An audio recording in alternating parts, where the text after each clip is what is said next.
What's good? What's good, everybody? Welcome back to another episode of The Urban Platform Speaks. I got my man Clayton in here today. It's just me and him going to carry the show for now. Just maybe somebody else will pop in. I don't know. For right now, just me and you, Clayton. Who we got in the chat already? We got Eastside in there. What's up, Eastside? Welcome back. What's up, bro? Yeah. We got Eastside in there. Eastside already hitting the chat with a question, right? Eastside want to know what's good, guys. Do you guys see any evidence that Stephanie White is a good coach for the Fever team? I mean, boy, he going in straight up already. I don't blame him, man. I mean, you see the title, right? You see the title. The title is and like Stephanie. I think she the reason why Angel not. I mean, I said Angel. Why Caitlin ain't in there, right? And elaborate, Mike. Huh? Elaborate on that. Talk to me. I just think that she's running that young lady into the hole, right? She working her too much. And the reason I say that is because everybody say, well, give Caitlin the ball, right? Don't take the ball out of her hands. But on made baskets, when you ask this young lady, Caitlin Clark, to bring the ball up against, and every time on a made basket, defense get an opportunity to set. So when the defense set, then you asking her to bring it up against this pressure, this man-to-man full court pressure, when all you have to do is have this young lady. You can have Ari McDonald bring the ball up, or you can have what's the other Mitchell, what's Mitchell first name? The young lady, Kelsey Mitchell. You can have anybody else bring the ball up, because what happens is you wear her down, you wear Caitlin Clark down, and then later in the game, when you need her to perform, she's so tired and wore down from beating that pressure, it has an adverse effect on your team. So that's why I said, when you, for instance, let me give you an example. Steph Curry is a major part of what the Golden State Warriors do. On made baskets, you very rarely see Steph Curry bring the ball up the court on made baskets, right? And they don't even press in the NBA. They don't press in the NBA. But the reason why you don't bring the basketball up is because that expels more energy. And jump shooters need their legs, especially at the end of the games. They need their legs. So that's why I said, you kind of wearing this young lady down. Well, the complaint was that she taking the ball out of Caitlin's hands too much. And that throws Caitlin off. She's not a two guard. I also would revert back to last year, as I often do. This is what Caitlin does. This is how she plays. She's been playing like this through college. So last year was the same thing, but she always brought the ball up and things of this nature. And this is when she's most effective, because it creates so much for her teammates as well. The other night against the Sun, although I just think why she's not in the All-Star game is the injuries. I just think it's the injuries, and it's just simple as that. I don't think Stephanie, because right now she's also on a minute restriction. She ain't even playing that many minutes in the game. She's only playing like 25 minutes a game, since she's been back. And even before that, she wasn't playing nowhere near as many minutes as she played last year. So I wouldn't say Stephanie is running into the ground. Stephanie, I feel like, is trying to move beyond Caitlin and not let Caitlin be the story. But the other night against the Sun, she struggled most of the game, but then in the fourth quarter, it was because of her why they won. She scored 9 of their last 11 points in the fourth quarter after all that. So I just think it's the injuries.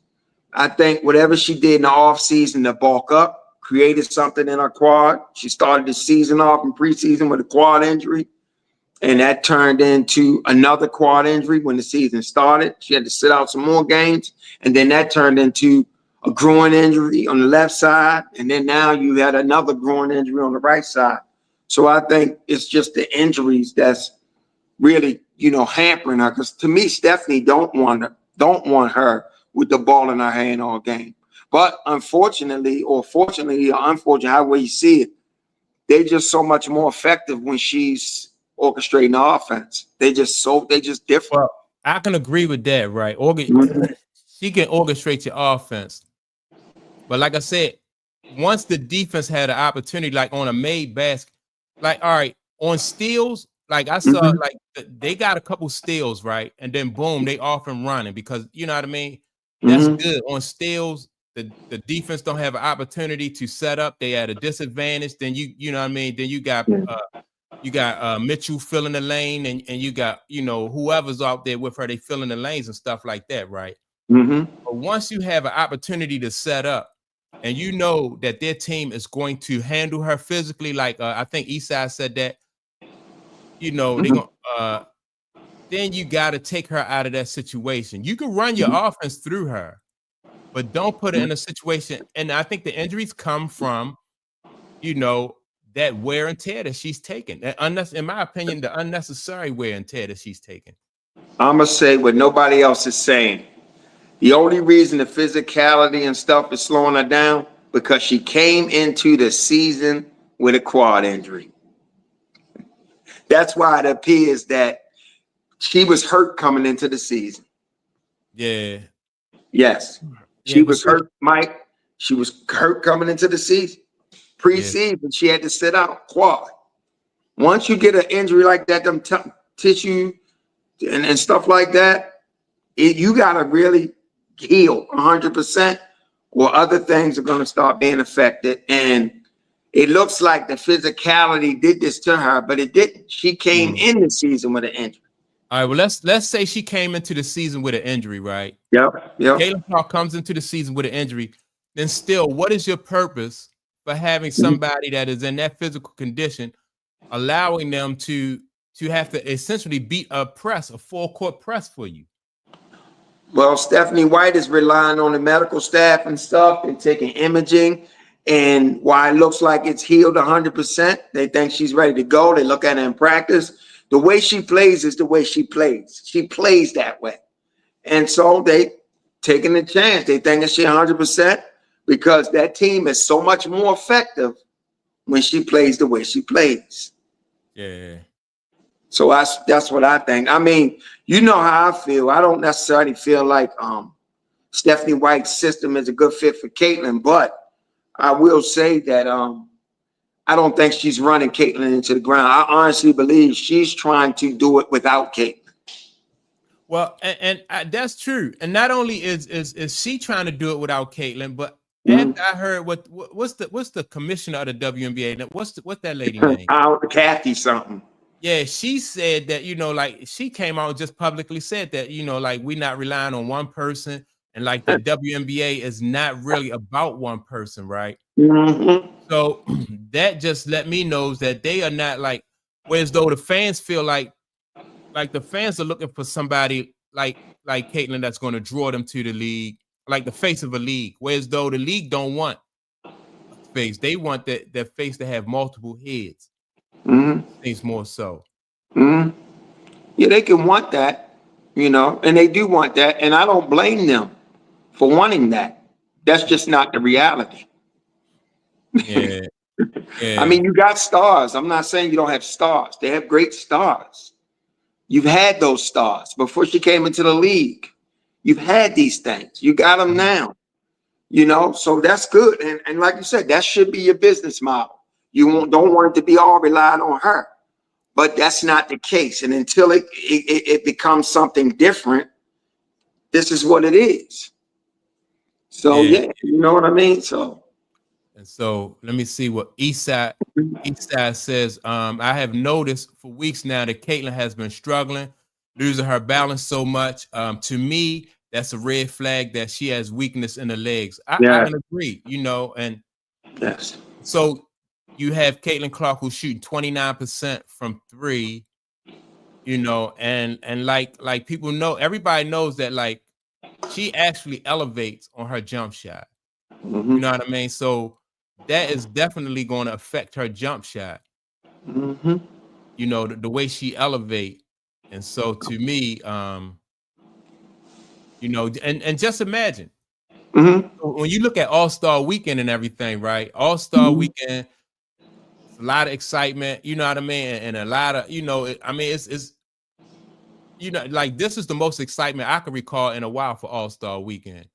So just imagine if she was playing, how much better it would be for for the WNBA, just to have her playing, not just like making an appearance, getting an appearance fee, but just actually playing in a game, because people want to see it. But now, because of these injuries and stuff like that, she not in there. And I was even guilty of that. I'm looking at it like, man, this, that, and the other. But I forgot. I mean, it's right there in front of us. She came into the season with a quad injury. Yeah. And that's making everything look like it's so effective against her, the defensive physicality. But she had to play under those same circumstances last year, and she was cooking them. So I just think it's the injuries. That's it. And it's unfortunate because if you listen to Lisa Leslie, they had a clip of her talking on a podcast. No, she was on the show, but she said she had that same injury. She had a groin injury, and she said that whole year she struggled, and to this day she still feels it when she played tennis. Wow. Yep. Yep. She said she really feels for Caitlin because she had the same thing happen to her. Yeah. So it's gonna be tough, But I like remember when I said a while ago, they need to sit her down and just shelf it. Let her heal completely. Yeah, I don't think she's coming back this year either, Tom. Yeah. I don't think, and I kind of agree with that. But then let me see. What Eastside Legend say. I also think that Stephanie White emphasizes defense too much. I think Caitlin is really over exerted. And so that's my whole point, right? I just think that she's over exerted. I didn't see, even when Magic Johnson played, right?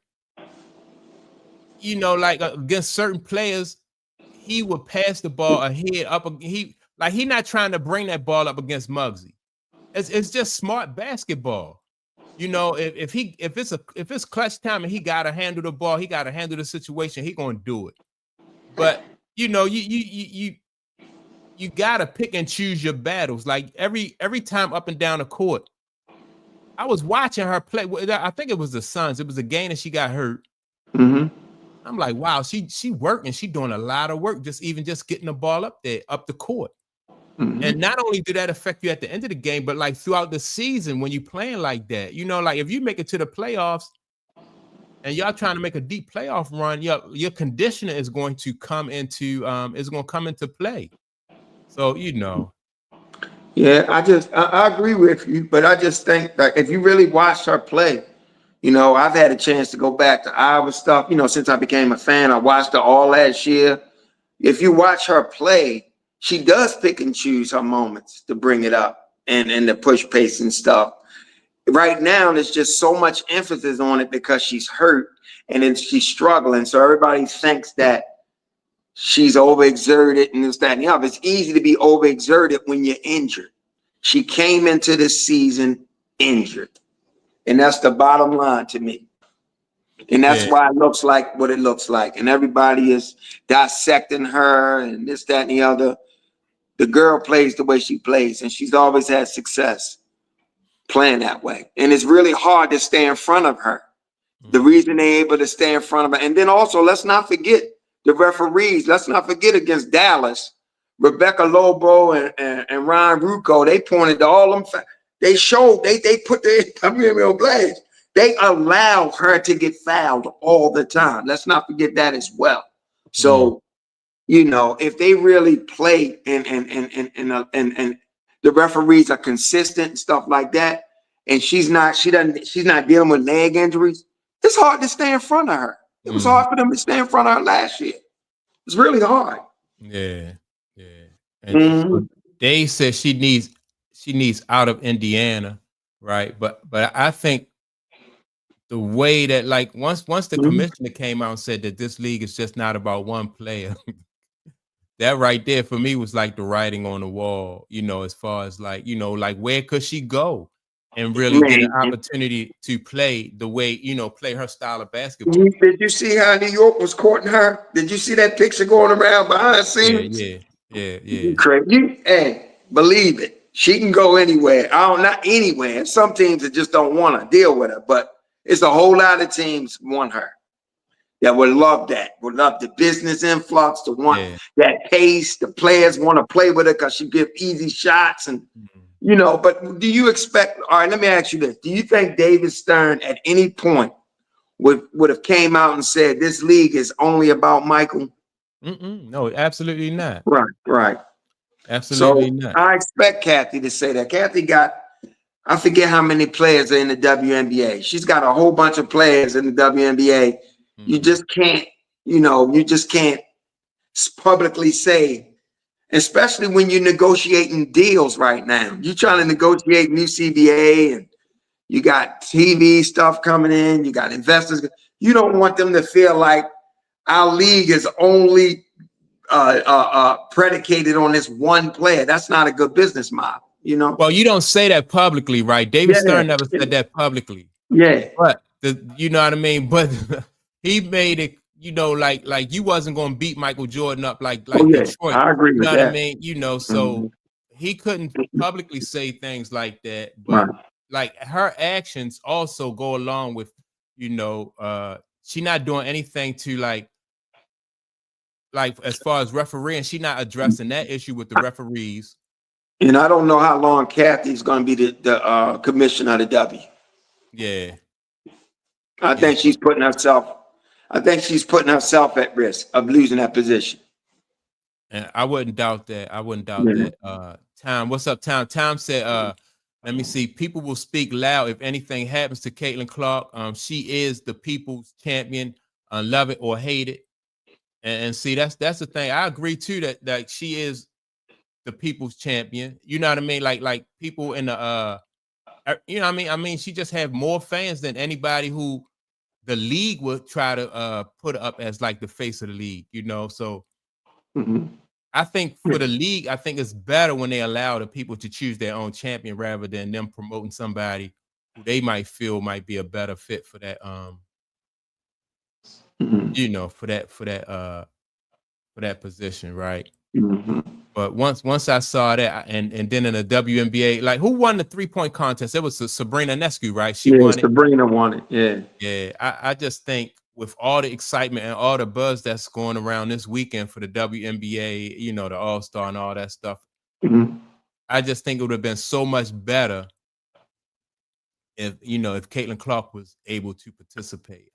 It would have been. Yeah, yeah, Unfortunately, you can't control injuries.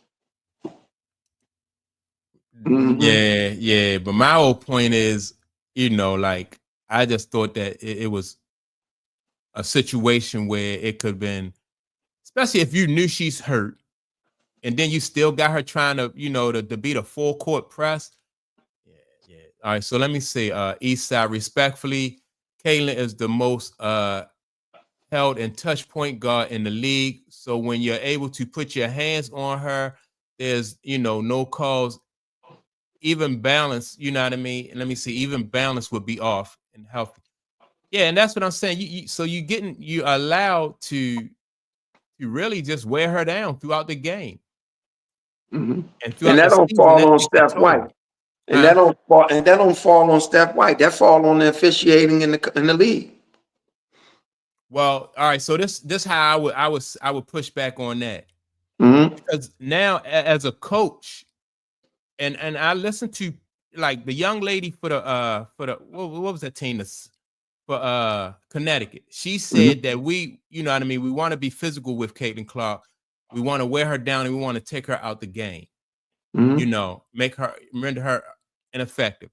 Mhm. So as a coach, I'm not going to let you dictate what you can do to my players. You know what I mean? I'm gonna make an adjustment. So if I see that you playing my star player, if you physical with her and you trying to wear her down, then I'm gonna take that away from you and I'm gonna make you adjust. I'm gonna have Ari McDonald bring the ball up. I'm gonna have Kelsey Mitchell, especially against a set, you know what I mean, like a set defense when they have opportunity to set and get ready, and now we can And wear her that's down.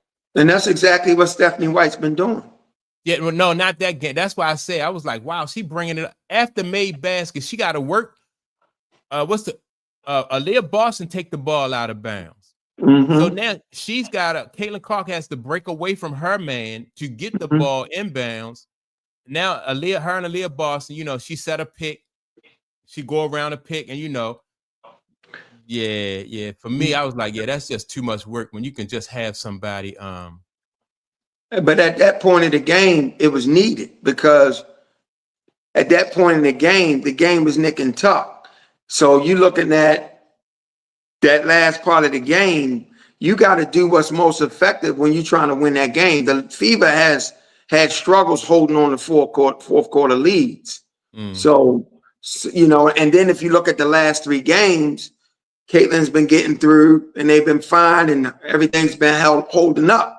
And they've been putting, a lot of points on the board and stuff like that. So you got to factor that in as well. You know what I mean? So, I mean, like I said, I'm not the biggest Stephanie White fan in terms of what she's doing with this squad, but I don't think it falls on her. I think she's doing exactly what you say, Mike.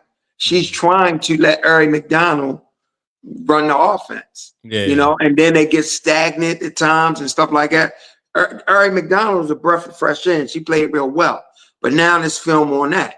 And it starts getting stagnant and stuff. And Caitlin's your best option. So, when the coach trying to win a game, I don't, you know what I'm saying? Yeah. But to be honest with you, you got to force these referees to make the league, they have to keep pressing the league. They have to. Yeah. Kent Carlson, welcome back. Appreciate the super chat. Kent says that Christine Brennan said it best in her book. The league had not, let me see, the league was not ready for the impact of Caitlin Clark. And I can agree with that. They wasn't ready for the impact of a Caitlin Clark type, player. And that's why I even said that like certain coaches didn't, they didn't want no parts of coaching Caitlin Clark because of their egos. Like they so used to being able to, like things go their way. You know what I mean? Like they don't want to have to not like cater to a basketball player, but like they don't want to have to what can I say, like negotiate or you know what I mean? It's got to be their way or the highway when it comes to like basketball players, especially those old school coaches. I think they weren't. I think the WNBA and the way they play, when you never had something like this, right? It's a lot of coaches don't know what to do with Caitlin. That's the real struggle. Yeah. You don't know what to do with Caitlin because you're used to the game being played a certain way. But you notice these young coaches coming in, the one that's in DC, some of these young rookies. These young rookies are playing more in the vein of what Caitlin played. So the league is actually going through a transition. You can really start seeing a turnover and a new guard get ushered in. But that old school WNBA player and those coaches, they don't know how to coach Caitlin. Yeah. That's what I believe. Yeah. This is why Stephanie White is trying to force her into an old school way of playing the W game.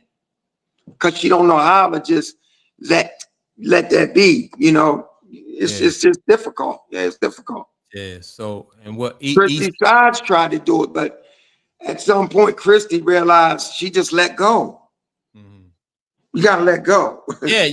And I agree with you. I definitely agree with you. Eastside Legend says that I don't think Stephanie White runs the pick and roll action with Caitlin Clark and Boston nearly enough. I agree with that. I agree too, right? And see, that's what I'm saying. You got a team that can run when that opportunity presents itself. But then if the defense is fortunate enough to slow them down, now you have Aaliyah Boston and you have Caitlin Clark, both elite ball players that you can run that. That's what I'm saying. Like, so really they can do more to dictate the game than most people can. Like, you know what I mean? And they started the year off doing that. And I agree with Eastside, but the reason it's not being ran enough, not because Stephanie not calling it. That's not something she calls. It's not being ran enough because Caitlin, she's taking the ball out of Caitlin's hand. Ari has it. So now that pick and roll action between Clark and Boston is less now. It's less. Crazy. That's crazy. That's less. That's crazy. Yeah, yep. yeah. That's less. I mean, Ari McDonald, Kelsey Mitchell. I think that, like I said, against set defense, one of those young ladies will be bringing that ball up the court. Once we get across the half court, then you know what I mean. Now, we can go into our regular offense. You know what they doing with that when they do that? So now Caitlin got to run through 3 and 4 screens, get back the ball because the players get to hold her, grab her. She's trying to go to the ball. Players are impeding her free movement. They're trying to do that, Mike. They're trying to bring the ball across half and then let Caitlin go get it and set the offense. Players are impeding her motion by fouling her, grabbing her, and stuff like that. So that's why I said, that's why when I was looking, that's why I use Steph Curry as an example too, because Steph do the same thing. But what happens is when you are a defensive ball player and you got to continuously run into people like Draymond Green, you know, and you got to run through those picks. Now you're going to start to go, instead of going over the top when you know you're going to get hit, you're going to go underneath. And so that, you know what I mean? But at some point in time, you got to stand your ground. You just cannot let the defense dictate the way you run your offense. Well, they grabbing her. I don't know what else. I don't know how they grabbing her. So I don't know how you do that. They grabbing her before she even get to the screen. I don't know. And the refs are letting. I don't know what else you could do, right? Yeah, I don't know. I just think they just trying to deny. They might be grabbing her. They They absolutely are grabbing her. Trust me. They are grabbing her at every turn, man. She does not have free movement at all. Yeah. So let me say, C Gazer, welcome back. C Gazer says Eastside. Let me see. I do not understand at all. I haven't. Let me see. Haven't the WNBA been playing rough for decades? If physicality sells, why the WNBA is not profitable? You know, their balance sheet. Yeah,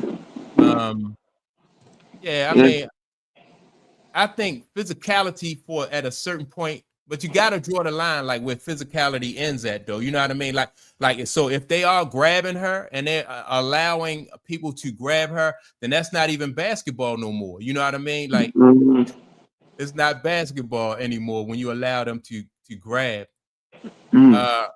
Reggie Mitchell says, I love you, Urban Platform, but don't y'all ever put Caitlin Clark in the same sentence with Michael Jordan. No, we don't do that. You talking about an avid Jordan fan. We don't do that. Just talking about as far as the impact and the intention, not the ability. There's no way she plays the game like Jordan. Yeah, that's nobody in the history of basketball plays like Jordan. Yes. yeah, no doubt, man. But it is a fact. She is the driving force behind the league she's in. You can't deny that. Yeah, man. And that's why I keep going back to my point, man. I'm just so disappointed that she's not playing in this They just keep dropping the ball. Like, and she can't play. You know, to me, it just seemed like everything is just working against her. C Gazer, what C Gazer says right here? C Gazer says CC has not processed the same ball skills. MJ, her impact on the league is the same, I would say, or even more. Like her impact on the W is you know. Let me ask you this about her, Caitlin Clark's impact on the game. Do you get the feeling that like they're trying to diminish her impact? You know, like the W is trying to diminish her impact because they don't want one person to be the face of the league. Yeah, we kind of covered that. I believe so. Absolutely. It's not a good business model, you know. But I would agree with C Gazer? C Gazer, yeah. I would agree with even more because even though Mike took the NBA to higher heights, it was still so many other stars, you know, the Magic and the Birds and stuff. Where with Caitlin, all those great WNBA players, but none of them is making people engage like that. Like when Mike got hurt his second year and he missed time, the NBA ratings didn't suffer. Yeah, like the W. Like you still had other things going on in the league, stars, stuff like that, and people still watched. You know what I mean? Yeah. Where when this girl's not there, man, it's like, you know, they dropping ticket prices, you know, the audience dropping off by half, and it's just crazy. You know, so I would say it's even more. But it's not to say her skill, it's not to say she's the greatest player. That's just not what it is. It's just her impact. You can't explain that it factor outside of she makes people imagine and dream. She captures your imagination by the way she plays. That's the it factor. And I think a lot of that comes with loving what you do. You love it. She has so much energy. When you watch somebody real smooth, that play the game real smooth, that's dope to watch. But that don't draw you in because that person is not illuminated. She's so illuminated that it makes her light shine bright, and that draws. Everybody loves the sunshine. Yeah. Everybody. Yes. Yeah.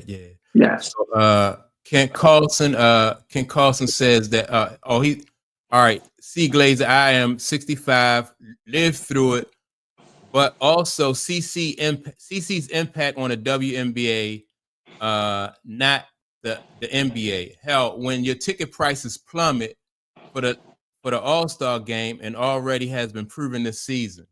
So yeah, that's to your point, Clayton. Like ticket prices, you know, like when she's not in there, you know, you definitely feel the effect, right?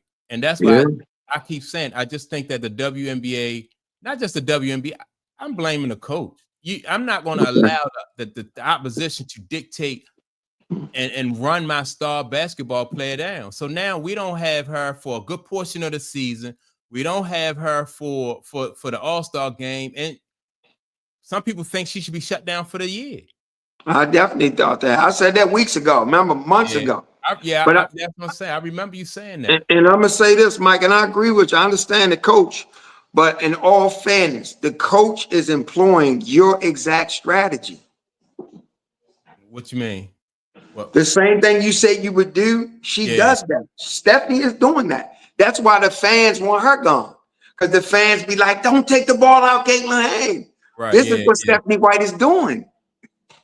Yeah, but against a set, once you set your defense, I just wouldn't do that. Let me see. Right. Yeah, and to me, you know, I just think that as far as this, and I think the WNBA, like this All-Star weekend so far has been a big, it's been a big success. Like I said, Sabrina Ionescu, won the 3-point contest, which nobody's surprised. But I would have liked to see Sabrina Ionescu and Caitlin Clark go at it. You know what I mean? That's just like when you think Mike and Dominique. You know what I mean? Like imagine if the NBA had not allowed Michael Jordan and Dominique to compete against each other. You know what I mean? In the dunk contest. I mean, that was must-see TV. That definitely was must-see TV. Let me see what Eastside says. Do you guys think the Fever will move off of Stephanie White after this season? Wow. Yeah, that's tough, Eastside. Only because now Stephanie White is also beloved in Indiana. She played for Purdue. She's an Indiana girl. She come through the Fever organization. Also, I think Kelly Crosskopf, I think they have some loyalty to her. You know, they don't want to look like they made a bad decision by pushing sides out the door and replacing her with Stephanie. So I think she got a little bit of rope to play with. And also they can always lean on this idea that Caitlin was hurt this year. So you know what I mean? So that's part of falling short of your goal to some degree. So I wouldn't say at season's end. I wouldn't say that, but who knows? Yeah. I don't think it'll be a good idea though. I just think it got to be a point where as though they have to make this marriage work, because you don't want her to have 3 coaches in 3 years. You know what I mean? I'm not Because you sure. want to allow her to. I think that would stunt her growth, basically, to have 3 coaches in 3 years. Mm. Let me see. I'm not so sure about that, Mike, because I think it's easy for a coach. I think it's easy for a coach because I think she's such a coach on the floor. I just think you let her run her offense. I don't think it'd be too difficult to stun. What's going to make her really grow is the game gets slower and slower for her as she get more and more acclimated.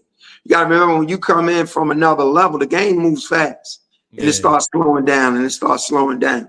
She's going to get better because the game's going to get slower. Yeah.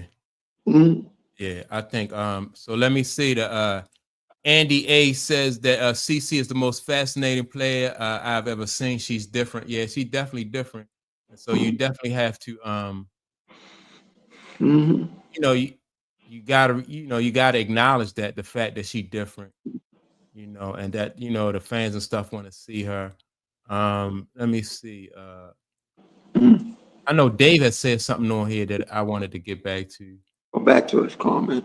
Yeah, Dave made a comment or something, but I think Dave made a statement about let me see, removing the drunk game.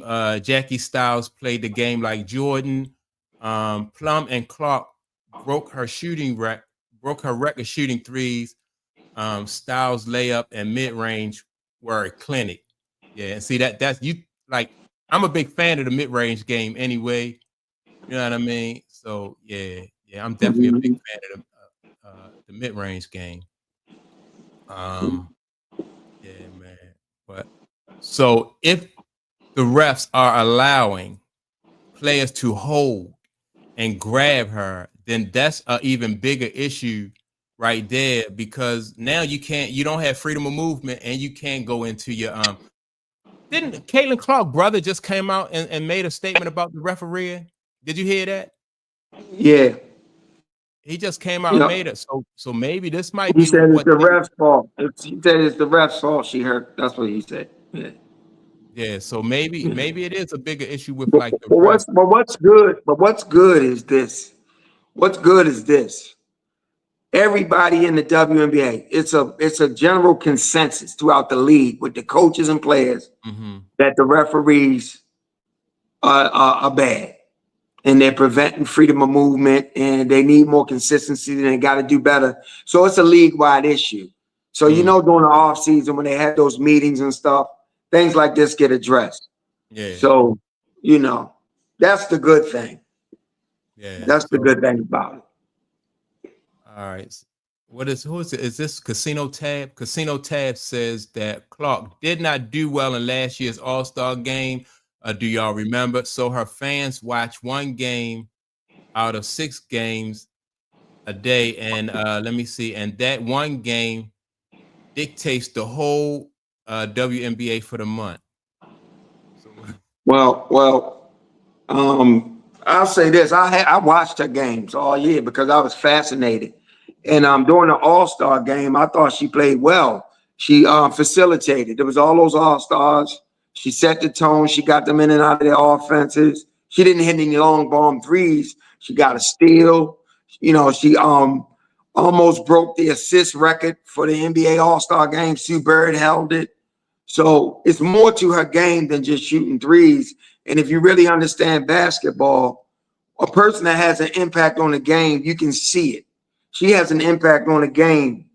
And it's not about like scoring the most points. She's setting the tone, and it makes a difference. And then after the All-Star break, leading up to the All-Star break, she was really tired.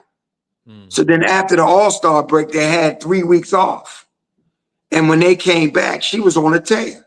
She averaged like 24 points a game after the All-Star break, which brought her average up. And she led the league in assists and everything else. So I don't know what she's saying in terms of 1 game dictate, whatever.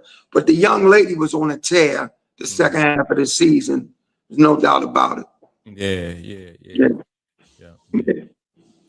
So is this Seagate that says front office has been terrible.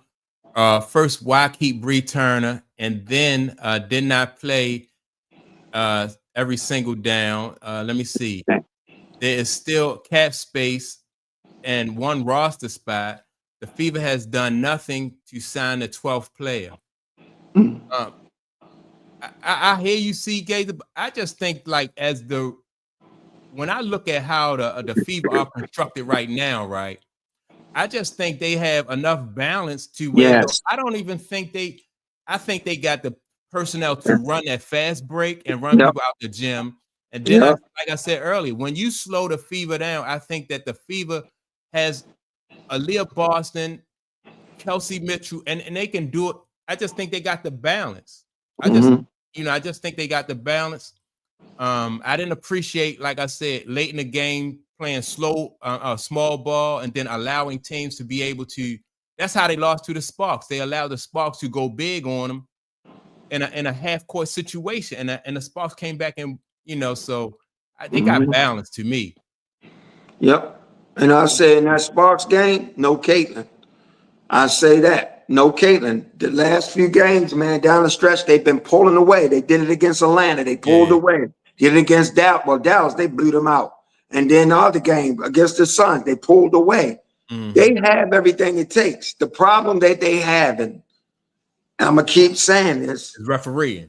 No, not just the refs. Because even the refs, they was doing this to her last year. Yeah. She came into the season with a quad injury. Yeah. Changed everything. You just gotta sit her down, and if she is like that, then I guess you do just have to sit her down. You gotta rest. She came into it. They sat her in the preseason. She didn't play against Washington Mystics in the preseason. Quad injury. She came back. She aggravated the quad, right? Yeah. Then she missed games. Then she came back against New York, tore it up, but reactivated because the next game against the Suns, she had her quad taped up. You know what I mean? The next thing you know, she get a groin injury. Come back, play, sudden stop, boom, the other quad and the other groin. Yeah. That's what's going on. That's as simple as that. And all this other stuff, these theories, I just don't believe that. I don't believe that they figured it out. I don't believe that the physicality is making her off. I don't believe the mental. The mental, yeah, because our body's failing her, but not because of the play. And I just think she don't have her legs.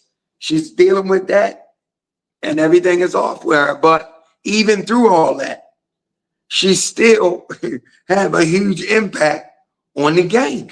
Yeah, she did. She had 13 assists. When she playing, they legitimately have 4 or 5 people in double figures, legitimately. And they legitimately can hit 100 damn near all the time, even with her struggles, because she has an impact on the game. Yeah, so yeah. That's my take. Yeah, she got to get out. But you're right. They have enough. Yeah, they have enough to win it all. They can win. Unlike my Dallas Wings, like Dallas don't have that strong low post presence, right?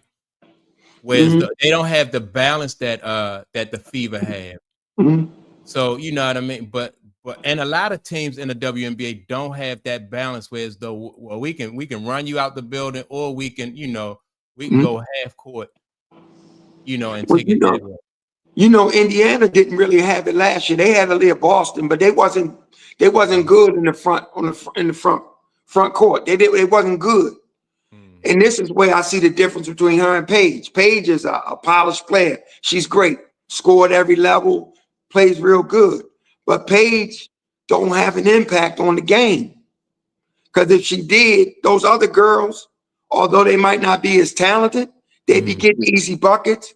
They'd be contributing. She would lift that franchise up. Well, they need a point guard with Paige. You know what I mean? There you go. Yeah, Paige is not your point guard. And basically with the Dallas Wings, what you have in Enrique and Paige, you got 2 shooting guards. Yeah. You know what I mean? It's almost like the same position that the Phoenix Suns are in with Bradley Beal. Bradley gone now. Yeah. That situation they was in with Yeah. Bradley, and Devin Booker and Mhm. Kevin Durant. Yeah, so But even teams around the W with point guards, I don't see the point guards impacting the game like that. She draws yeah, so much attention, man. It's crazy. You know what I'm saying? And I think that's a weapon you always want to have on your team because it makes everything easier for other people. yeah, but it'll be nice if everybody could have that kind of weapon on But their I team. mean, but it's only one Caitlin Clark. So, Yeah, until somehow, even when Juju come into the league, she's going to be great like Paige. right. But she's not, I don't know if she's going to be that. You know what I'm saying? She's somebody else too who would need a Going to need a point facilitator. guard. Yeah. Yeah. Yeah. Because I mean, I like Juju, and you could even see it A in lot. college, like you know what I Yeah. mean. So, but yeah, everybody's not that. Whereas though they can facilitate and run an offense like that. Even Sabrina, as great as she is, Yeah, she's scoring, she's doing her thing, but they had brought in Natasha Cloud to run the one. You know mm-hmm. what I'm saying? And that's why I wouldn't even compare these girls to Caitlin. They want to keep making these comparisons. Caitlin is a true point guard that can shoot. You Yeah, know? yeah, Yeah. yeah. Yeah. So Dave says that the refs need to improve. It's not just Yeah. Kate. Yeah. I agree with that, Dave. Like I said, we'll see what comes out of this season. Because I do believe it's been enough conversation around the refs. Now you're talking about, you're trying to really sell your league and take your league to the next level. So something has to be done. Yeah, they Yeah. definitely. If you're right. If the WNBA is definitely interested in growing the league, then they're gonna have to do something. You know what I mean? Like they're asking to show Yeah. basically Mm-hmm. what they trying to do with the league. Mm-hmm. But if they allow this kind of stuff to continue to go on, then it's going to continue. Mm-hmm. What the East Side say? Let me see. What is not good look for? What is not a good look for Stephanie White is I've seen in very important moments in a game, important possessions, the assistant coach was the one drawing up the plays on a team huddle. Yep. Yep. Yeah, I've seen that too. The light skinned guy with the bald head. yeah, I yeah, can't think of his name, but yeah. Yep. Yeah. Well, yeah. hey, Let me let that's me a point. That's a point. But yeah. Let me yeah. see what Reggie Mitchell say. I wonder why Diana Taurasi never got the same recognition as Caitlin. The girl was a 6-time scoring champion in the era with Candace Parker, Sylvia Mm-hmm. Fowles, Tamika Catchings, and Mm-hmm. others. Yeah. Diana Taurasi is one of my favorite all-time WNBA. I mean, I've been following Diana Taurasi since she was at Connecticut. Mm-hmm. Um, I just think that I think Diana Taurasi in certain ways, I think she was a little bit before her time too, right? Because like the WNBA and I heard shows like the WNBA right now, like they have so many more opportunities as far as like even to like for money and stuff like that. NIL, she didn't benefit from the NIL. Diana Taurasi and the players who played in her era, they had to go overseas if they wanted to make that extra money and stuff like that. So they didn't. It wasn't all those brand deals and stuff like the young ladies are getting now. Mm-hmm. So yeah, but you can't take nothing away from what she did in the No. league. Let me say this to Reggie. Let's say this to Reggie. And Diana Taurasi, right? Bad, dope. Mine Moore. All these players was great. They all were in college. Mm-hmm. They all were. There has been no college female woman back. Forget the WNBA. Let's look at college because college has eyes, great ratings, women's basketball. There's been no college women's basketball player to ever captivate America like Caitlin. So it ain't even about just the W. So that's the question at hand. And it's not how great you are. I mean, part of it was her greatness. She broke the all-time scoring record, NCAA record for men and women. But it was just the style in which she plays. It captivates. She's very illuminated. Diana Taurasi is a great basketball player. Know all the ins and outs, very nuanced to her game. She's a great player. But when she was in college, she didn't captivate the country. UConn didn't captivate the country like Caitlin. South Carolina didn't captivate the country like Caitlin. USC with all their greatness and Cheryl Miller and all them. And you think of all the rich history, women's college basketball. They've captivated the country in their own way, but not to this degree. So I would say Diana Taurasi do get a lot of recognition, but it's just not this recognition because this is something different. Yeah. But I think she gets a lot of recognition. They call her the GOAT. She was the greatest. When you started thinking about women's basketball, certain names come to mind. Diana Taurasi, Sue Bird, Rebecca Lobo, Cheryl Miller, Cheryl Swoop. Names come to mind. So to me, that's recognition. But you talking about like Caitlin, something different. Yeah. Yeah. Because that's when it started for Caitlin. It didn't start in the W. Yeah.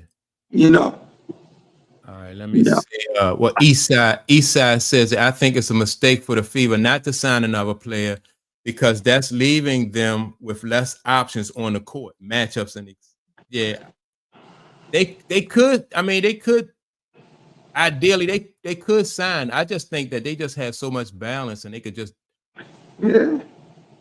So I like Dee. I like Dee coming off the bench. Mm-hmm. I like her. I think she could get more minutes.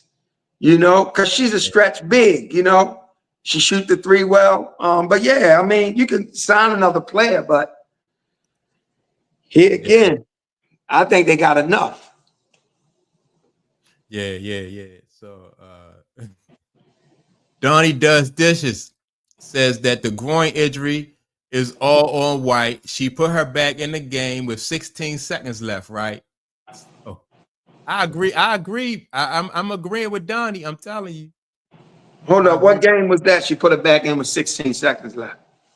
I blame the groin, the injury on her. I'm not sure which game she had was 16 seconds. I remember one game she put it back in late, but it wasn't the last game. But I do remember that. The first groin injury, I think. Yeah, against Seattle. That's right. Against Seattle. Oh, okay. She put her back in the game. She did. All right. Let me see what Andy A says. I'm 50 years old. Never watched a WNBA game in my life until CC had to see what all the hype was about. She didn't disappoint. She really fun to watch. Yeah.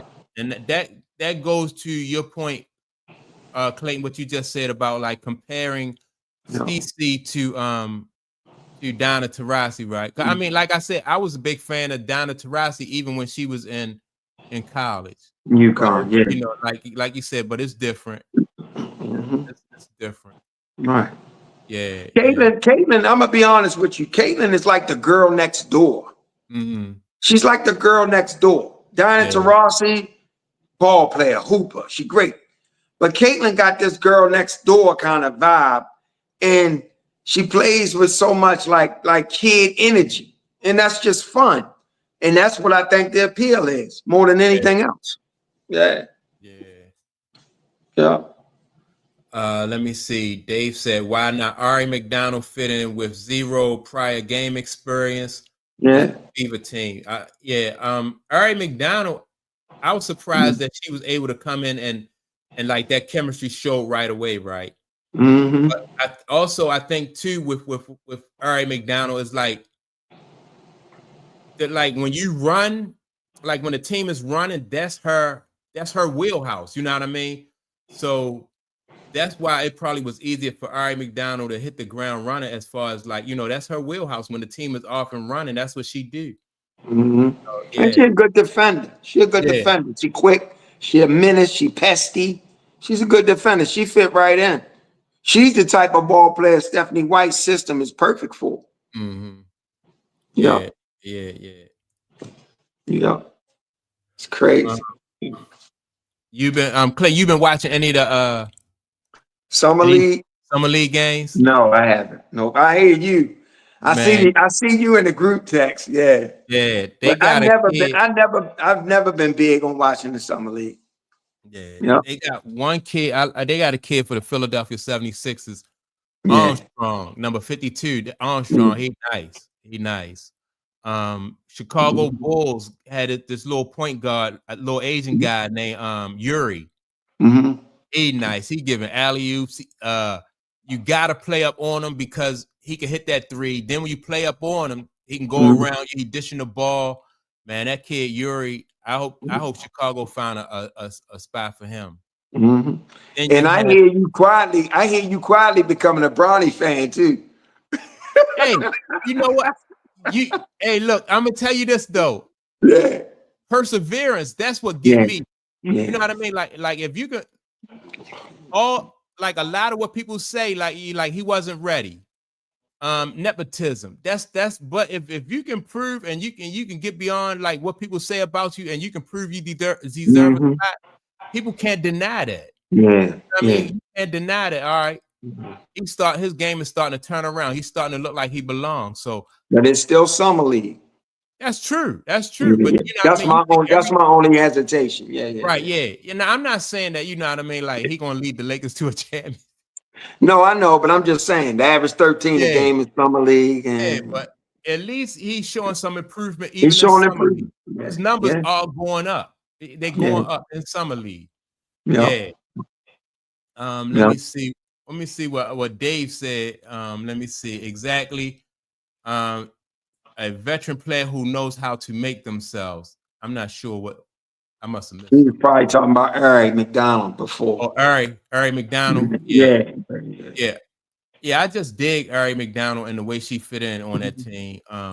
But yeah, getting back to Stephanie White, as far as like, I just think like that like Stephanie, they shouldn't move Stephanie White. I just think that this is a situation where they got to work themselves through it. And to a certain extent, I think Fever fans, you know, like the Fever fans just have to like temper their expectations and allow this whole thing to work itself out. You know, like it took Mike 7 years to win a championship. Isaiah didn't win it. You know what I mean? Bird didn't win it their first years. And so, you know. Yeah, I think that some fans got unrealistic expectations, but I think what's really a damper for the fans is they just don't want to see the fun taken out of the way she plays. That's their biggest gripe with the coach. And I feel the exact same way. You know what I mean? Like you know, like when the opportunity presents itself to run, I want to see them run. When you slow them down, I want to see that they can be able to beat you in the half court, as you know what I mean? Like I think they got the balance for that. That's why I said don't change the coach, just allow them to work through their issues that they have. Allow Caitlin Clark to you know, I'm not even complaining about like the physical play. Now the grabbing and the holding and stuff like that, that's it, because that's now you're not playing basketball. Or when you know you poke somebody in the eye, now you're not playing basketball. Now you this is something different, you know. Did you see the slow motion? I guess the son Caitlin came down on JC Sheldon, did a spin, and the girl Nida. No, I didn't see that. Yeah, she caught it in Nida. It's a freeze frame of it online. You know them Caitlin fans dig up everything, right? You know that. Yeah, she Nida on the play, and Caitlin fell to the ground, missed the layup. That's why she was complaining to the rep. It was like she need the shit out of it. Oh, yeah. I saw it. Yeah. And So you know why? And you know why that also pissed her off too, because she already had an injury to her leg. Yeah, exactly. So yeah. And so maybe she might feel like, all right, y'all playing dirty now. You know, you're going after my injury. You know, the Suns was playing dirty as shit in that game. Yeah. So Tina Charles, she punched Aaliyah Boston in the face. I saw that too. You know what I'm saying? Yeah. The girl elbowed Sophie Cunningham in the head. I saw that. I mean, it's just, that's what I'm saying. They got to do better, man, with that, man. It's getting ridiculous. But Donnie Does Dishes says that they don't have balance. And so I want Donnie, like, explain to me, like, why you don't think, if you're talking about the Fever, why you don't think they have balance? You Yeah, I know, think they they have, do. Mhm. I think they can run, they can beat you in a half court set as well as running. Let me see. White continues to take CC out when they go on runs. That's true. Let me see. When the Fever are running, you have CC giving the ball to everyone, and that's true too. Mhm. Yeah, I mean, she just going whoever's open, she just feed the open player. Mhm. So I, that's not. and I would say this to Donnie: when you look at all the games they've won, and even some of the games they've lost, I don't know what he mean by balance, but if you look at that stat sheet, they Mhm, always got 4 players, 3 or 4 players in double figures. To mhm. me, that's great balance on your team. Okay. All right. So maybe this might shed some light on it, right? Because Seagazer said, no, they don't.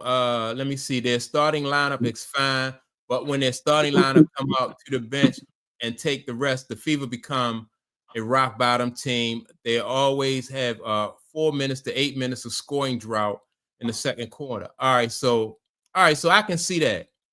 Like when your starting five come out, they don't run like your your second team don't run like your first team, but that's on a lot of teams.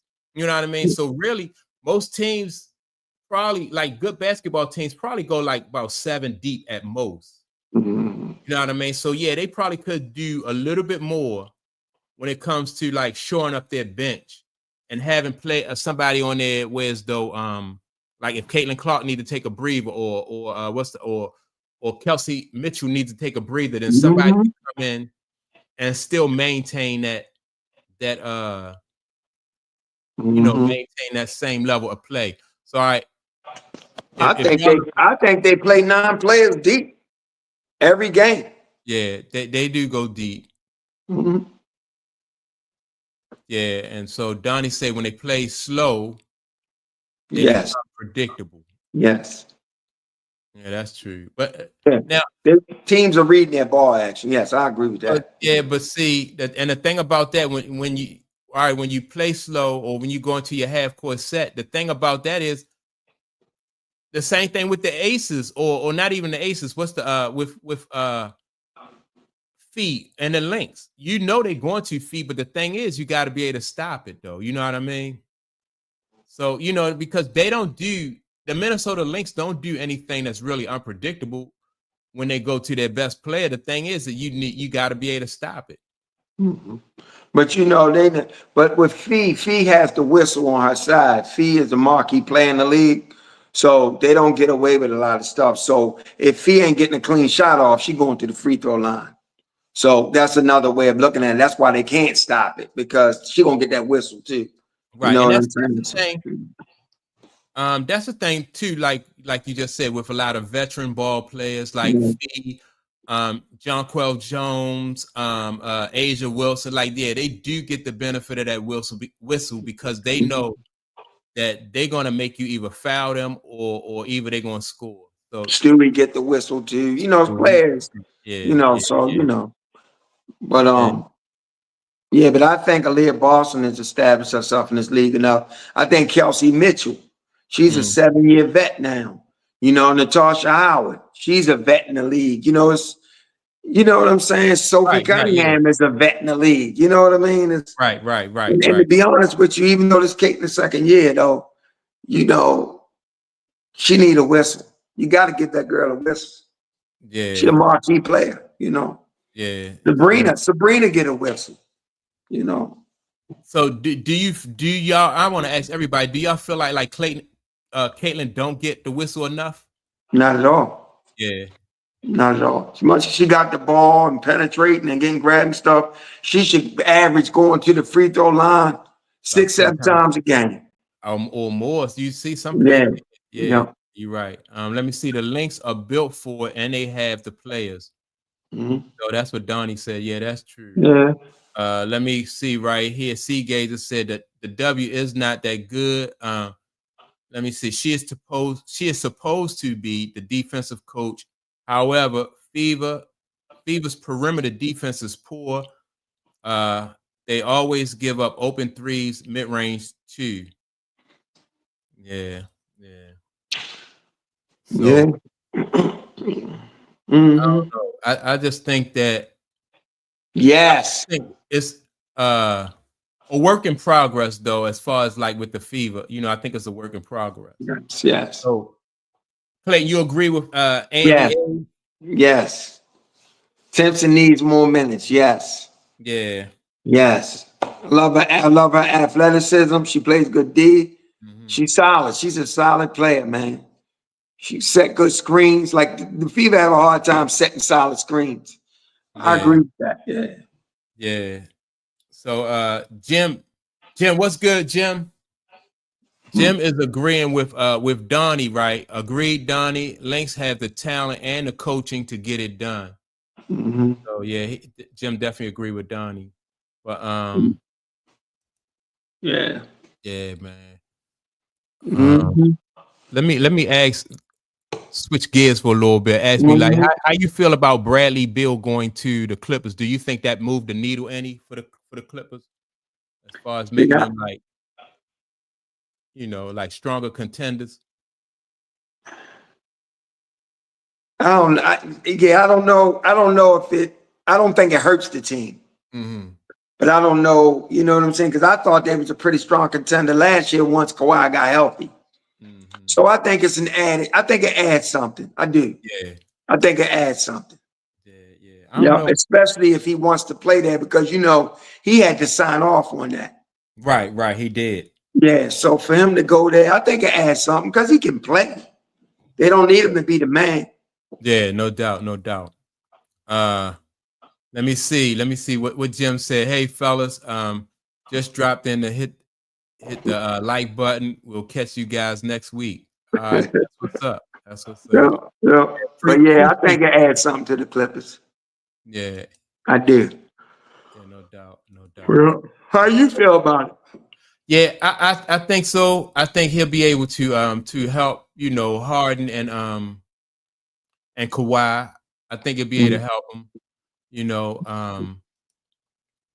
yeah. I don't know, like who is the point guard there though. I just think that Isn't that what James Harden does? yeah, but James Harden, man, I just don't really.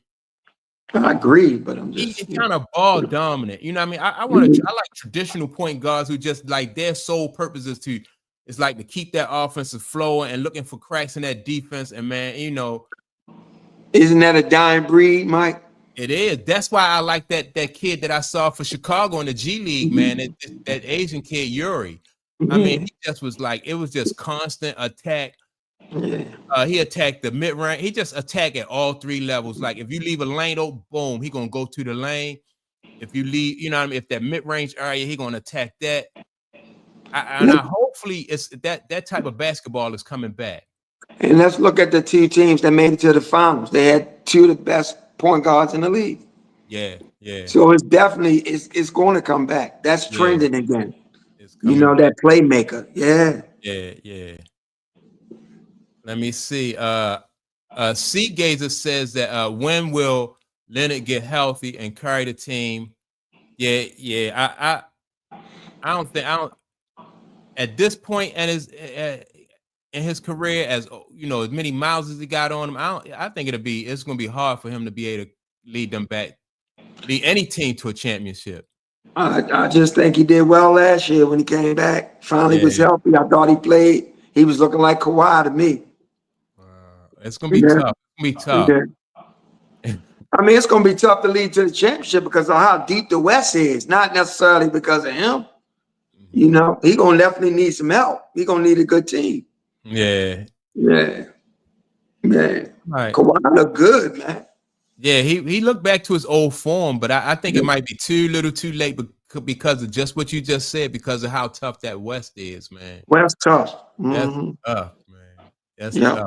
So Andy A says that Timmons and Lexi on the court together, two solid defensive players. Yeah. Yeah. So I don't know, but like how do you work both of those young ladies into the at the same time though? You know what I mean? It's gonna be Oh, hard. yeah. No, you can because Timpson she spells Natasha Howard. Yeah. She gives her minutes off. Yeah. They play some of the same position. And Lexi, she's starting to line up with Natasha Howard. It was before Caitlin got hurt. It was Caitlin, Lexi, Kelsey, Aaliyah, and Natasha Howard. So Timpson, she gives her a break. But I mean, like, yeah, but like defensively, like, but well, offensively, like, would that be a fall off though if you had both of these young ladies in there at the same time? Not if they in there with, a certain match. Like if Caitlin's still on the floor, Kelsey on the floor, no. I mean, plus Lexi can shoot. Yeah. She did pretty good in the 3-point contest. Yeah, I know Lexi can shoot, but I'm not like what about Timpson plays real well around the rim. She rim runs. She's solid around the rim. Yeah. So yeah. Mm-hmm. So let's see what Eastside says. Eastside says, what is you guys' thoughts on RG3 and Shaq situation? Did RG3 go too far, or was Shaq being sensitive about Angel Reese thing? Right. I think Shaq stood up for his girl. You know what I mean? I think Shaq. That's it. Shaq like he didn't like the fact that RG3 was picking on her, so he stood up for his for his homegirl. So yeah. RG3 is doing too much. Ryan Clark is doing too much. And Shaq is doing too much. All of them doing too much. Yeah. RG3, he definitely doing too much. That was ridiculous. But yeah. I hear Shaq. Shaq is another one. He had to make up for the sexist comments he made about Angel when he did our podcast, talking about she need to put them little shorts on and dunk. So now here comes Shaq to the rescue. Come on, man. We can see through all this, man. All these guys, man. Come on. Yeah. So Donnie says that Shaq is being sensitive. And I mean, you're right. I love the big fella. I love the big fella, Shaq. I think he made some great hip hop back in the day. I was a fan when he teamed up with Biggie. I liked his character. I like him, but he's doing too much right now. Yeah.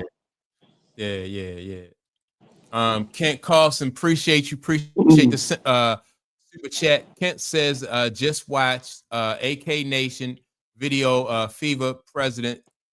This is CC's Iowa alumni crew.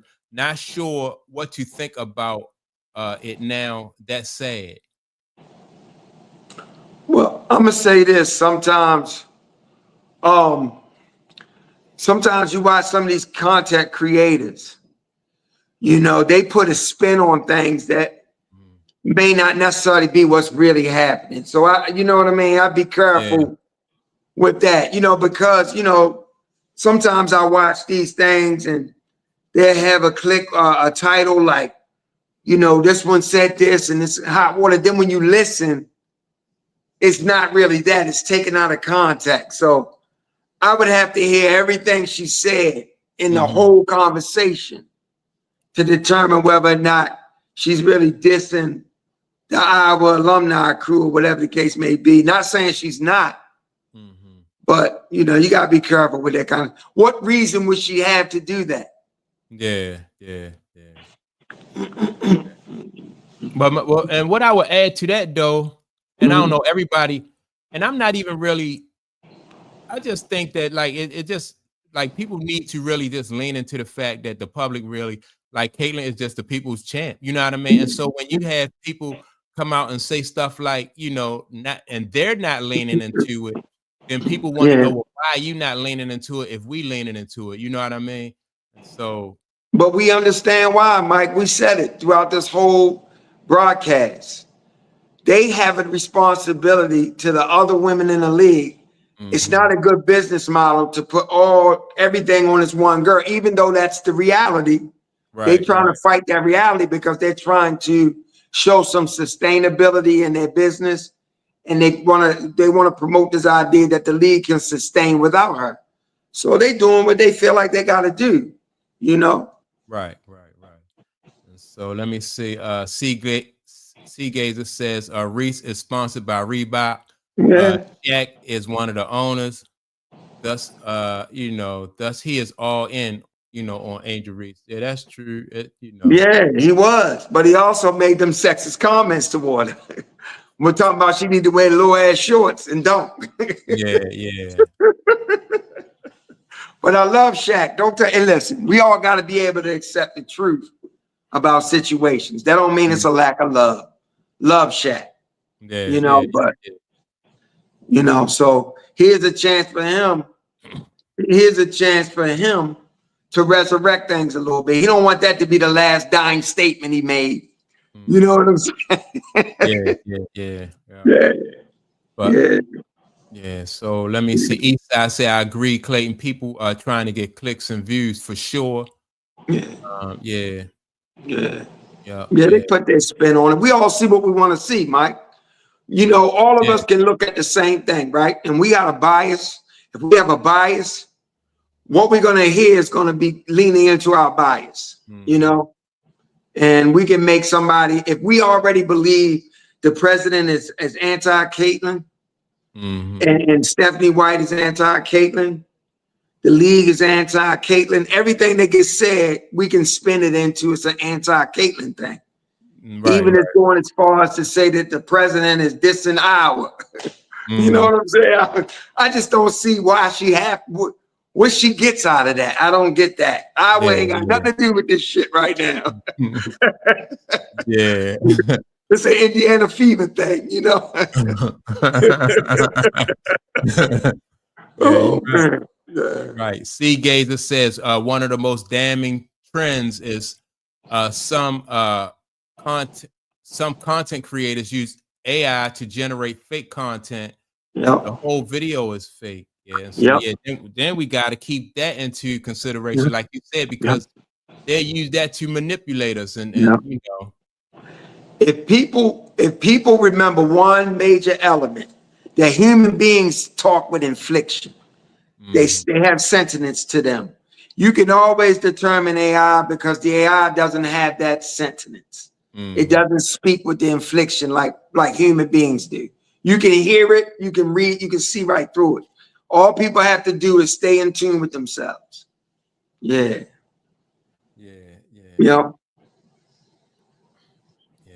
You just got to be aware of that fake that generated content, though. Yeah, you can tell. I mean, I believe I can, Yeah. Oh, yeah. A lot of times you can tell with the pictures, like you said, that the context, the way they There's talk. no emotion. There's no inflection points. There's no, you know what I'm saying? Yeah.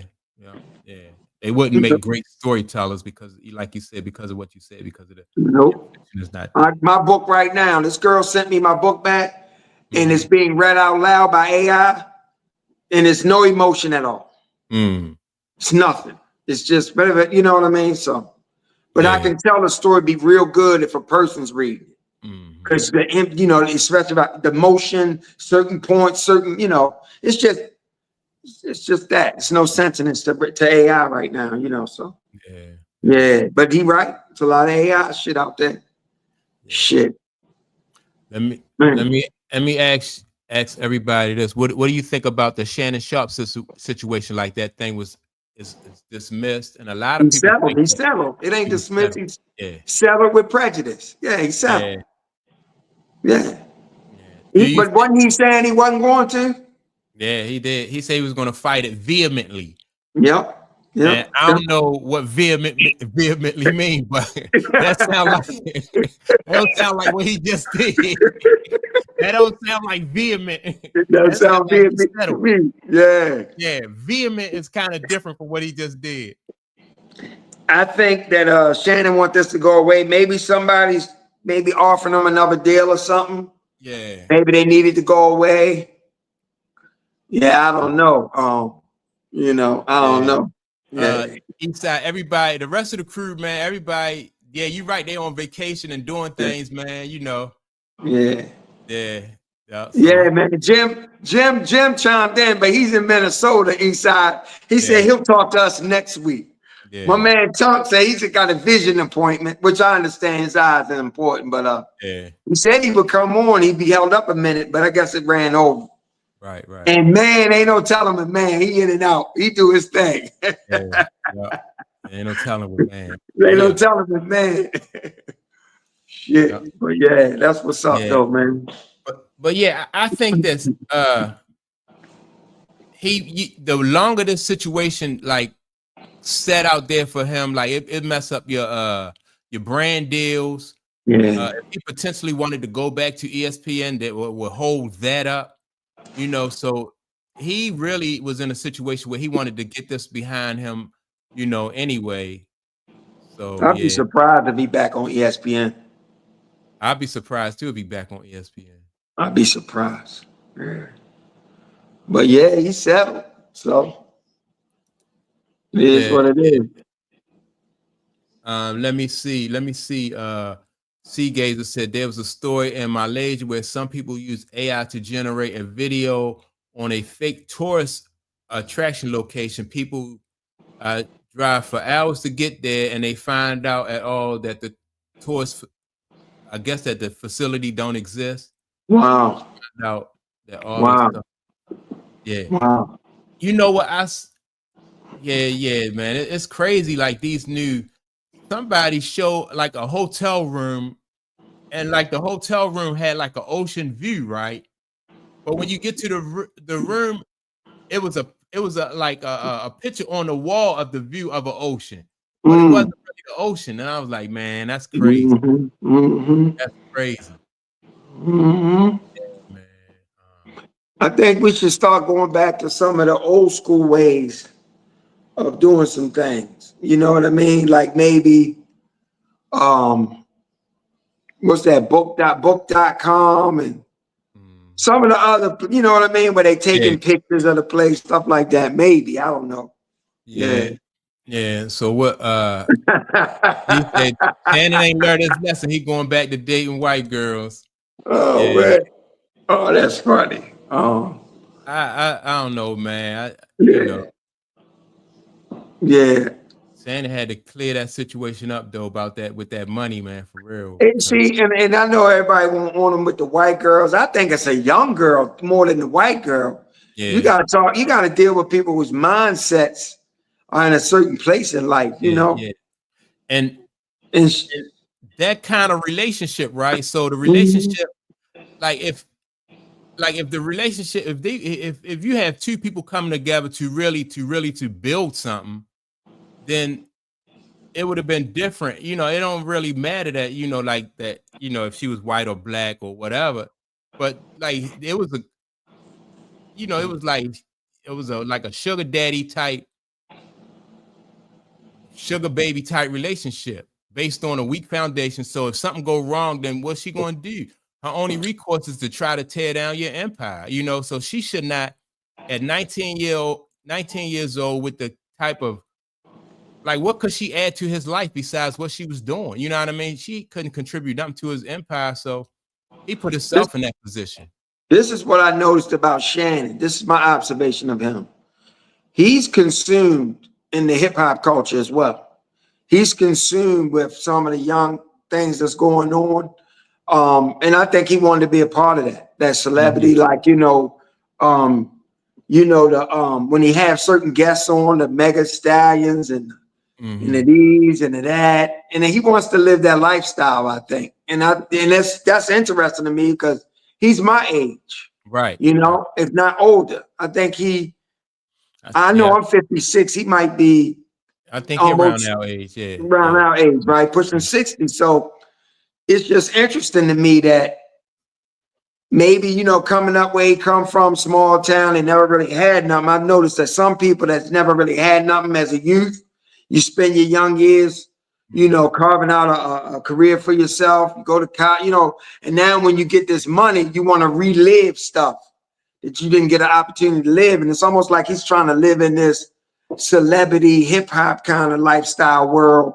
You know what I mean? And he's trying to do what these rappers are doing. You know, I mean, that's just my observation. You know, well, I mean, I see the same thing you see, right? I see him just trying to And for you know, people, his nickname is Onk, right? So the Yeah, nickname Onk means that you have some type of life experience, some type of wisdom about you. And so when you see like what these young people get into in these situations, and you 55, 56 years old, and you put yourself in a position where as though you can go through the same things that your nephews and your nieces is going through, then you ain't really earned that title Onk. You know what I mean? You kind of falling short. And yeah. so Well, he can Andy speak A on says that, things, huh? huh? He can speak on things from a wisdom standpoint, but he wants to live something different. Right, right, It's right, almost right. like he want to live the lifestyle that the rappers are living, or the, Yeah, the young hoopers are living. You know what I mean? That's yeah, just seems yeah. like to me. I mean, Yeah. I agree. I agree. Andy A says Shannon just not a decent man, bottom line. Mm. Yeah. Well, yeah, I think Yeah. he's too old to be putting himself in some of the positions that he put himself in. Yeah. You know, but Yeah. But that shows you this mentality. yeah, yeah, So yeah, no doubt. although, because so many things exist in us, right? Mhm.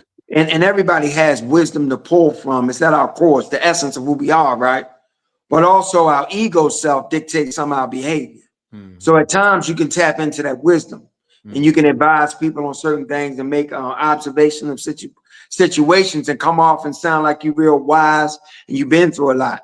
But then his ego self, has him living a certain thing and a certain lifestyle. So, yeah, I just think, there's a lot of immaturity in terms of his ego nature. Yeah. You know what I mean? And you can see how he giggle just watching Nightcap sometimes. You Mhm. got two grown men. I don't know how old Chad Johnson is, but I know Shannon pushing 60. And, they on Nightcap. He talking about, how much play getting, or I be putting that thing down and stuff. And, where I come from, where we come from, Mike, when you getting it, you getting it. It wasn't never something you really discussed. You wasn't Right. Yeah. Yeah. trying to show everybody what you got, what you did. It wasn't a Yeah. talking point, when you Right. really felt that. You know what I'm saying? So, That's it. That's it. yeah, show me Yeah. some immaturity there. Mm-hmm.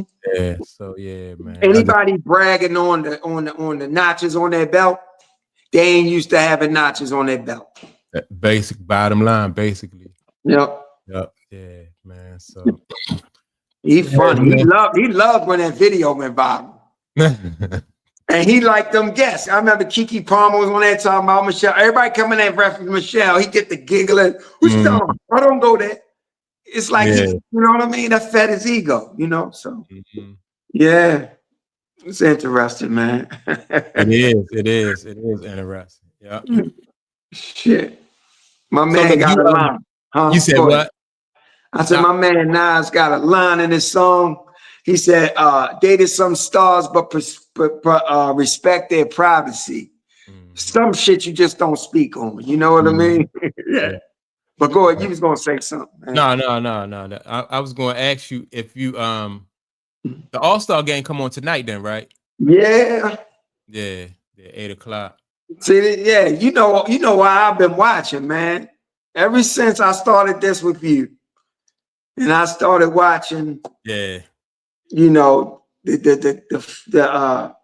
college and the women's. And that girl make me watch. Mm-hmm. You know what I'm saying? And Yeah. I don't know. But And I'm gonna tell you this: why it was so competitive last year. I don't even think this game's gonna be that competitive, Mike. And this is the reason why. Last year was competitive because the U.S. Olympic team was trying to prepare for Paris, right? right, So right. the All-Star team, it was their responsibility to get them ready, to give Mm-hmm. them a game. And that game was competitive. U.S. Olympic team against the All-Stars. Now you just got a bunch of All-Stars out there. Mm-hmm. It's nothing on the line except Yeah. bragging rights. I'm not sure it's going to be that competitive. Then again, it may be, but I don't think Yeah. it's going to be.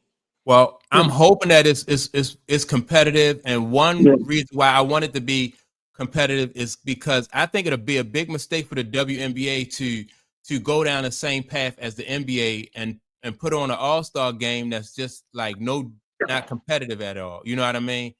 Um, I hope they don't fall into that trap that the NBA fell for. I'm gonna say this. I think Fee and them team. I think they got a better lineup. I love Sonia Citron and Kiki and them young girls, but I think they got a better lineup now with Caitlin sideline. Even though I like this girl Sykes, see with Caitlin wasn't sideline. You talking about 3-point shots? You talking about bombs away? You talking about her and Sabrina out there together, and Kelsey and Caitlin pushing the pace, and Aaliyah. You know what I'm saying? And then Asia. They had an awesome.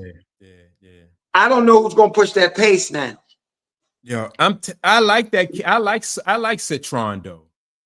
I love her. I'm just saying the pace. I'm talking about. No, I'm not. I'm just saying. I love her. Saying, I like Citron. Yeah, I'm a fan. I like how she go about her business. I'm a fan. I'm a fan for real. I think, and I'm hoping that the fact that's why I'm saying I'm hoping that the fact that these new young ladies just build on what like what they got going so far. Because some of what I see, like the NBA, the WNBA sometimes just seem to be shooting themselves in their own foot, and I hope tonight they don't do that. Let me see. C. Gazer says that last year the leftovers wanted to show the Olympic team their color. This year won't be as competitive. I'm hoping that these young, like I said, these kids just want to keep that momentum, man. And Eastside says that would definitely be better if Caitlin was playing. Really a shame she can't play. Yeah, I think it'll be better too, man. You want to see everybody out there that it's just crazy. Let me see. It will be interesting to see no physicality. The WNBA, no physicality. The WNBA game can be. No free throws in the All-Star game. A foul will be immediately awarded 2 points or 3 points. Wow. Yeah, I don't know. Yeah, I don't know. Other team, so there's no foul incentive. Yeah. I don't like that. Yeah. I don't like that. I just want to see them play basketball under the same rules that they, like basketball. What times does the game start? I think it's at 8. 8 o'clock. Well, ABC. Yeah. And what made it exciting last year too was Enrique. That show she put on last year was out of this world. Yeah, Enrique. So, man, I just hope they just keep building on the momentum that they have. That's the least they can do, if Caitlin not there, it's just the least that they can do. But people still gonna tune in though. Yeah, I'm definitely gonna tune in. I know I'm gonna tune in. And you know what I'm noticing too? This how much a fan base, this how much a fanatic they are for her. Some people tune in just to see her. She ain't gotta play. They tune in just to see her, just for the camera to be put on her, just for the commentators to mention her name. People tune in for that shit, Mike. Yeah, I ain't gonna lie, man. I ain't gonna lie. I like to see, you know what I mean, when they pan over to her, and that's I mean, it's all cool. Part of the entertainment factor, right? Yeah. Same thing with Enrique. I used to like that with Jordan. Exactly. So I get it. Yeah. Yeah. So what Eastside said, only one throwing shade here in Indy is I heard that. Figure. I didn't get a chance to dive in. Somebody said she's talking about the fans again. Oh, I did see that. Yes, he said the fans suck. I saw the headline, but I didn't really go into like what the story was behind the headline. I didn't either. I just saw it right when you sent this link, Mike. Yeah, I did see that where they said that she said that the fans suck. I saw the headline, but I didn't really go into it. Well, I seen a lot of little highlights, and Sabrina thought the crowd was incredible. Courtney Williams, all them, they having fun in Indy. I don't know what's going on with the list. Maybe it's something that happened with DeWanna Bonham when she was here. The expectations. So maybe she defending her. I don't know. That's crazy. Well, I know that a fan did get kicked out of the game. Did you see the fan get kicked out of the game when that was in Boston though. Yeah. So I don't know, but I mean, like, now the one thing is, we know how them Boston fans can be. That was in Boston, but go ahead. Yeah, I mean, I don't know. I don't know what to say about the fans though. Sometimes you're gonna have people. You got 17,000 people at a game, so you might have one or two that's gonna say something inappropriate. I mean, I don't know what you can do. But that's part of it. That's why they call them fanatics. Like if you got 17,000 people in the stand, yes, that come with the territory. What can you do? What can you do? You gonna paint all the fans like that? Yeah. Listen, Thomas, something going on with her.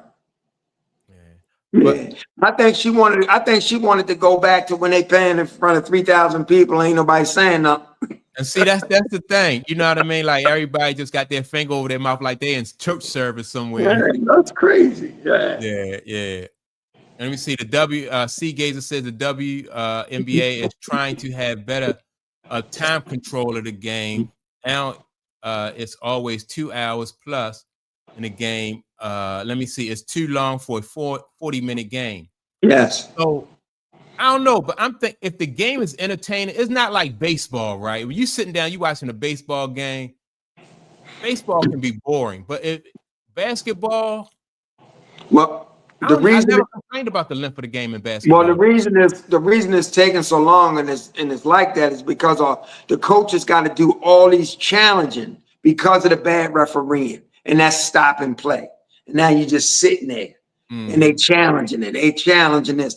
That's what's really happening and make it look like it looks. Oh, okay. All right. I got you. Yeah. Okay. That's what's up. Mindset 702. Appreciate you, man. Appreciate you. That's what's up. You brothers was in my algorithm. Let me sub. Yeah, no doubt. Oh, man. Appreciate that. No doubt. Appreciate you tuning in. Yeah. Glad you like the content. Let me see. That report was game in Boston. No one attacked Rivers. And I heard that too. I heard that too. I heard that too. It was a false allegation. But they removed the fan anyway. Yeah. Yeah. I mean, like I said, if you got 17,000 people in the stand, somebody gonna say something. And then you never know what might offend a person. It could be, like you said, it could be nothing. Yeah. Andy said it's always going to be an idiot in the crowd. So, but you just can't, every game, you just can't go through the crowd with a comb, a fine-tooth comb, just picking out, throwing people out. I noticed something too on that live stream, right? Courtney Williams and that girl, I forget her name. They got the stud bud. They live stream, Mike. They just stream. Yeah. For all day, 3 days, right? Well, they was at the party and they all jumped almost. Caitlin went up on stage and all of them gathered up to take a picture. And you can hear the girls begging Alyssa Thomas, AT, come here. Come on, get in the picture, AT. She was all reluctant, act like she didn't want to get in the picture. Yeah. It's something going on there with her. Yeah, it's almost like she resents the fact that she has to be in Indianapolis right now. Yeah.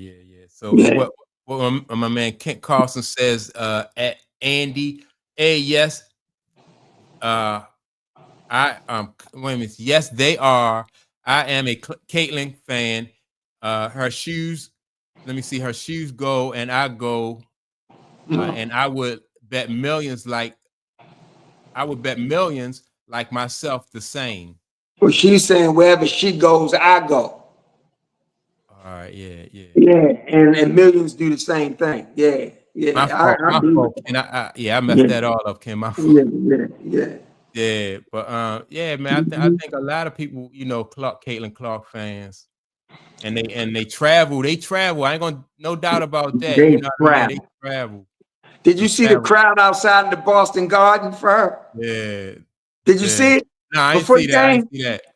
Mike, man, it's ridiculous, man. It's ridiculous, man. Yeah. It's ridiculous. And like I said, I don't love her because I think she's the best player.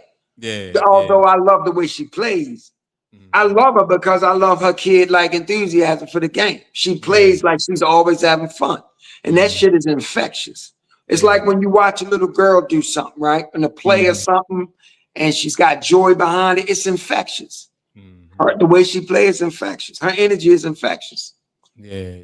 That's why I like watching her. You know, I don't give a shit about what color she is. I really don't. No, well, see, that's the thing about people who like basketball. You know what I mean? Because if you can play basketball, male, female, black, white, Asian, like I was speaking about the Asian kid for Chicago Bulls, right? And in that G League. I like the way he played basketball. I hope you know what I mean? I hope they make a spot for that kid. He played basketball like that old school way, like the point guards just keeping everybody involved in the offense, constantly on the attack. So it'd just be goofy. It was like, nah. It'd just be goofy to hate on him because he's not, what you want him to be. Right. So yeah, I mean, so people not, I don't know, man. I don't know. People not buying into that nonsense. Music Mindset says that fans is a part of the game for years. When they are opposing the team plays, that's not their job to to be on. Yeah, that's their job to be on the opposing team head, right? Right, to get in their head. Yes, it is. So yeah, you want to be able to, you know what I mean? Yeah, just like when those Duke and North Carolina games where those fans be doing all kinds of crazy stuff in the background. I mean, it just comes with the territory. It comes with it. The crowd be yelling shit like overrated. Yeah. And listen, don't get caught in a scandal. Don't get caught in a scandal. Oh man. That stadium you go to, it's gonna be signs, ain't gonna be saying shit to you. Yeah. It's part of it. Do you remember Hermanville at Maryland got caught in that scandal, that assault? They was calling them rapists. They was calling them rapists. Everywhere he went around the country. We ain't supposed to say the R word, right? Supposedly. No, we're not. Yeah, my bad. Yeah, all around the country they was calling him that, and they had signs and oh man, or Odin Polynice when he got caught stealing something, at what was a headphone set. Yeah, man. I remember that. They was calling him that R word. It wasn't even. This was back in the day. Like imagine if they had social media. I know the impact. Yeah. Let me see. Yeah. I'm gonna read a couple more. Then we're gonna bounce. When Ray Lewis used to go to opposing stadiums, man, they was calling him all kinds of names, man. Right. Yeah. Billy talked about that. Yeah. They ain't let Ray Lewis live that down at all. Yeah. But let me see. Those refs cannot make a simple decision upon review. They need to talk. Refs, you need to make a decision. That right there extends the game. That's right. Yeah, that definitely extends the game when those refs gotta make a let me see. Music Mindset. They not only travel, but they are fans in their own cities too. Yeah. Yeah, that's true. Let me see. Let me get my man Kent Carlson back in here. Let me see. Murray Thatcher. Let me see. At Murray Thatcher. I am in Texas. We be watching her from day to day. One day we got our teams, but the next day there is no one like Caitlin Clark. Yeah. Kent definitely a Caitlin Clark fan. Definitely a Caitlin Clark fan. So no doubt. So yeah, that was a response to what Murray Thacker said. I'm from Iowa. I love that she's always just loved the game and works hard to do her best. Watching her here in Iowa. Yeah. I'm knee deep in this book. And one thing, man, when the AAU coach got interviewed, man, some of the things she was doing in high school in AAU ball, man, was crazy. It was crazy, Mike. Yeah, it was crazy. Yeah. But again, I'm going back to. I just want to see. I just want to see this thing play out. It's playing out the right way. You know what I mean? And without the restriction and the holding and the dirty play. I just want to see this. You know what I mean? But just remember, they was doing this to her last year to no avail. The only reason it's working this year because she came into the season with a quad injury. I'm gonna say this. This is working out perfect for her. This is going to be perfect for her story. Trust me. Yeah. She's America's darling. She's got so much opposition against her. She's going to rise to the occasion. She's going to come through this. Watch. It's going to be something beautiful, man. It's going to be a beautiful story when it's all said and done. Yeah. Watch what I'm telling you. Yeah.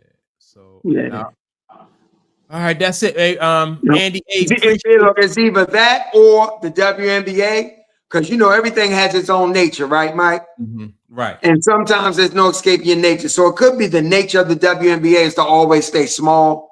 Maybe it ends tragically because that's the nature of the WNBA. I'm not sure, but I just believe she needs to go through this, what she's going through. Yeah. I mean, I think, and the piggyback on what you said, I think she's tough enough to go through what she's going through, right? Yes. But what she not tough enough to go through, I think, is just the dirty play. You know what I mean? Like when you the dirty plays and the referees, like you can't really ain't nothing you could do about it. When referees allowing people to hold you, you know, they can't do. They was doing the same thing last year, though. They were. Murray Thacker says that we feel sad watching our girl get beaten. Yeah, man. Mm-hmm.